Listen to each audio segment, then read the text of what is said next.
Entertainment ಚೆನ್ನಾಗಿದೆ, ಹುಡುಗರು ಇಷ್ಟಪಡ್ತಾರೆ. ಮುಖ್ಯವಾಗಿ ಫ್ಯಾಮ್ಲೀಸ್ನಲ್ಲಿ ಒಂದು ಮೋರಲ್ ಇದೆ.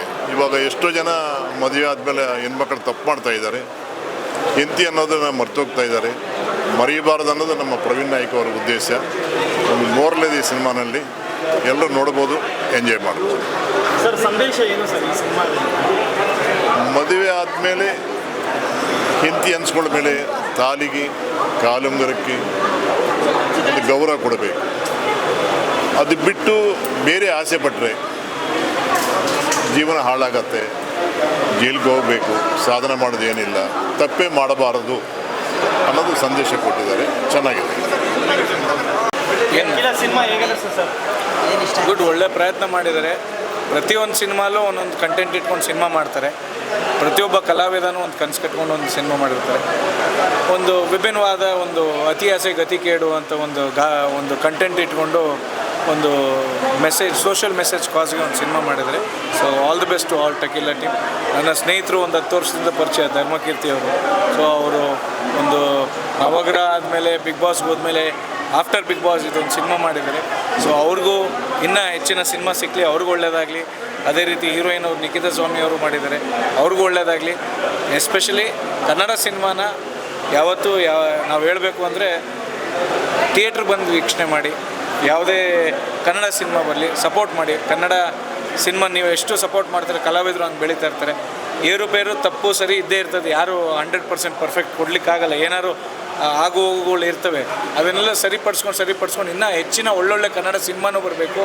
ಇನ್ನು ಟಕೀಲಾ ಅನ್ನೋ ಕಿಕ್ ಏನೋ ಒಂದು ಪದ ಅಂತ ಕೇಳ್ತಿದ್ರು ಯಾರೋ ಒಬ್ಬರು, ಆ ಕಿಕ್ಕು ಬರೀ ಬಾರಲ್ಲ, ಸಿನಿಮಾ ಥಿಯೇಟ್ರಲ್ಲಿ ಪ್ರೇಕ್ಷಕರು ಕೊಡೋಂಗೆ ಎಲ್ಲ ಡೈರೆಕ್ಟ್ರು ವರ್ಕ್ ಮಾಡಲಿ, ಇನ್ನು ಆ ಕಲಾವಿದರು ವರ್ಕ್ ಮಾಡಲಿ, ಇನ್ನು ಪ್ರೇಕ್ಷಕರಿಗೆ ಒಳ್ಳೆ ಸಿನಿಮಾ ಬರ್ತಾ ಇರಲಿ ಅಂತ ಈ ಮೂಲಕ ಥ್ಯಾಂಕ್ ಯು. ರೌಡಿ ಪಾತ್ರ ಮಾಡಿದ್ದಾರೆ. ಜೀವನದಲ್ಲಿ ಅತ್ಯಂತ ಆತ್ಮೀಯ ಗೆಳೆಯ, ಅಷ್ಟೇ ಸಾಫ್ಟ್ ಮನಸ್ಸು ಇದೆ.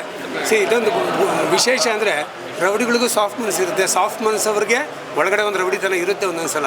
ಅದರ ಇವರು ಕೂಡ ಅದೇ ಥರ ಏನೇ ಸ್ನೇಹಿತರಿಗೋಸ್ಕರ ಅತಿಥಿ ಪಾತ್ರ ಮಾಡಿದ್ದೀನಿ. ಅತಿಥಿ ಪಾತ್ರ ಮಾತ್ರ ಅಲ್ಲ, ನಾನು ಪ್ರತಿಯೊಂದು ಸಿನಿಮಾದಲ್ಲೂ ಇದರಲ್ಲಿ ಎಲ್ಲೂ ಇವನು ಬಿಟ್ಟು ನಾನು ಸಿನಿಮಾ ಮಾಡೋಕ್ಕೆ ಇಷ್ಟಪಡಲ್ಲ. ಒಂದೇನಾದ್ರು ಮಾಡಲೇಬೇಕು ಅಂತ, ಅದು ಏನಾರು ಇರಲಿ, ಚಿಕ್ಕದು ದೊಡ್ಡದು, ನನ್ನ ಒಟ್ಟಿನಲ್ಲಿ ಇವ್ನು ಇರ್ಬೇಕು ಜೊತೆಲಿ, ಆ ಥರ ಮಾಡಿದ್ದೀನಿ.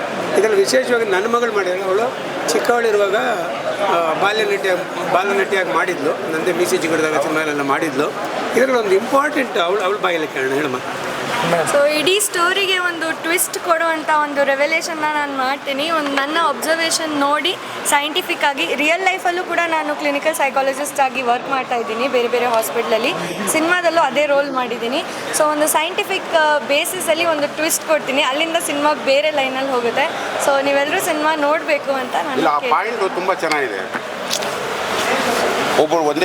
ಇಬ್ಬರು ನೋಡೋದು ಒಂದೇ ಆಗಿದ್ರೆ ಅದು ನಿಜ ಆಗಿರುತ್ತೆ ಅಂದರೆ ಒಂದೇ ಅಂದರೆ ನೋಡಿ, ಒಂದು ಆತ್ಮ ನೋಡಿದೆ ದೆವ್ವ ನೋಡಿದೆ ಅಂತಾರಲ್ಲ, ದೆವ್ವ ಯಾವಾಗಲೂ ಒಬ್ಬೊಬ್ರು ಒಂದೊಂದು ಥರ ಕಾಣುತ್ತೆ. ಕೊಳ್ಳಿ ದೆವ್ವ ಆದರೂ ತಲೆ ಮೇಲೆ ಬೆಂಕಿ ಇತ್ತು ಸರ್ ಅಂತಾನೊಬ್ಬ, ಸರ್ ಹಿಂದೆ ಎಲ್ಲ ಬೆಂಕಿ ಇತ್ತು ಅಂತಾನೆ, ಅದು ಭ್ರಮೆ.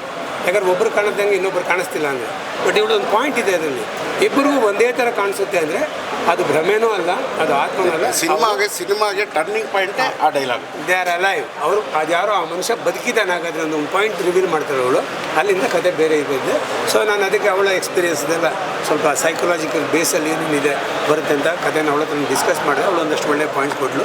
So thank you my daughter. ಇವತ್ತಿನ ಯೂತ್ಗೆ ತುಂಬ ರೆಲೆವೆಂಟ್ ಆದ ಸಿನಿಮಾ. ಯಾಕಂದರೆ ಟೆಕ್ನಾಲಜಿ ಮತ್ತು ಸೋಷಿಯಲ್ ಮೀಡಿಯಾ ಇದ್ರ ಮುಂಚೆ ಜನ್ರೇಷನ್ ನಾವು ನೋಡಿದ್ದೀವಿ, ಇದಾದಮೇಲೂ ನೋಡಿದ್ದೀವಿ. ಬಟ್ ಇವತ್ತಿನ ಜನ್ರೇಷನ್ನು ತುಂಬ ಒಂದು ಟೆಕ್ನಾಲಜಿ ಫಾರ್ವರ್ಡ್, ಒಂದು ಕಲ್ಚರಲ್ ಶಾಕ್ ಅಂತ ಇರೋದ್ರಿಂದ ಏನು ಮಾಡೋದು ಸರಿ ತಪ್ಪು, ಏನಿದ್ರ ಕಾನ್ಸಿಕ್ವೆನ್ಸ್ ಏನಿರ್ಬೋದು ಅಂತ ಯಾರೂ ಥಿಂಕ್ ಮಾಡೋಕ್ಕೆ ಹೋಗೋದಿಲ್ಲ ನಾನು ನೋಡಿರೋ ಸುಮಾರು ಕೇಸಲ್ಲಿ. ಸೊ ಈ ಸಿನಿಮಾ ಒಂದು ಒಳ್ಳೆ ಮೆಸೇಜನ್ನು ಕೊಡುತ್ತೆ ಆ್ಯಂಡ್ ಕಣ್ಣಿಗೆ ಕಟ್ಟಂಗೆ ನೋಡಿದಾಗ ಅದು ಜಾಸ್ತಿ ಇಂಪ್ಯಾಕ್ಟ್ಫುಲ್ ಆಗಿರುತ್ತೆ.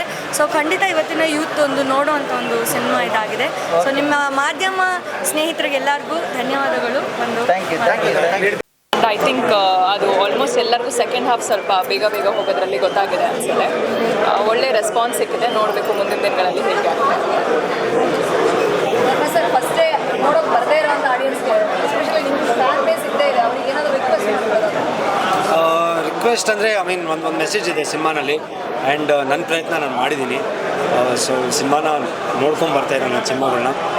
ಸೊ ಒಂದೊಂದು ಸಿನಿಮಾಗೂ ನಾನು ಇಂಪ್ರೂವೈಸ್ ಮಾಡೋಕ್ಕೆ ಟ್ರೈ ಮಾಡ್ತಾಯಿದ್ದೀನಿ. ಸೊ ಇದರಲ್ಲೂ ಒಂದು ಕಂಟೆಂಟ್ ಇದೆ.